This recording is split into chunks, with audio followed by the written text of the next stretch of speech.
नमस्कार, welcome back to A to Z channel. तर कुरकुरीत कांदे भजी करण्यासाठी सर्वात आधी इथे मी 4 ते 5 कांदे छान स्लाईस करून घेतलेले आहेत.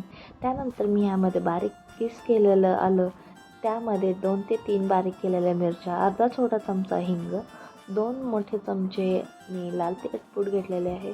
तुम्ही तुमच्यानुसार ॲडजस्ट करू शकता. त्यानंतर मी यामध्ये चवीनुसार मीठ आणि कोथिंबीर घालून याला छान मिक्स करून घेणार आहे. हे छान मिक्स केल्यावरती याला 10 ते 15 मिनटं रेस्टसाठी ठेवून द्यायचं आहे.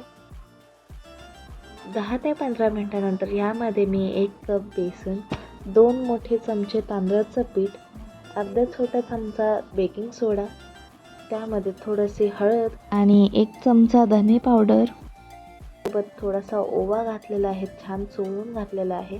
त्यानंतर ह्या सर्व मिश्रणाला छान मिक्स करून घ्यायचं आहे. तर इथे जसं कांद्याला पाणी सुटतं तर त्याच पाण्यामध्ये मी हे सगळं कोट करून घेते आपलं मिश्रण. तर काही गरज नसते पाणी वापरायची, पण इथे मला आवश्यकता होती म्हणून मी वापरलं पाणी. तर या ठिकाणी असं छान कोट करून घ्यायचं आहे, नाहीतर मग आपलं ते नॉर्मल कांद्याला जे पाणी सुटतं त्यानेच छान कोट होतं. तर इथे तुम्हाला गरज असेल तरच तुम्ही पाणी वापरा. अशा प्रकारचं आपल्याला बॅटर तयार करायचं आहे. त्यानंतर मी ते कढई घेतलेली आहे. तर तेल काढल्यानंतर आपल्याला लगेच ह्यामध्ये भजी सोडायची आहे. छान आपली भजी गोल्डन ब्राऊन होईपर्यंत आपल्याला तळून घ्यायची आहे.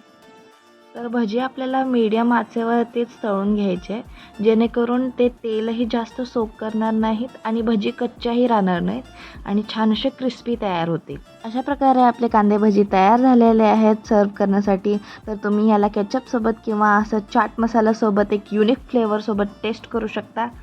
व्हिडिओ आवडल्यास व्हिडिओला लाईक, शेअर, सबस्क्राईब करा. थँक्यू.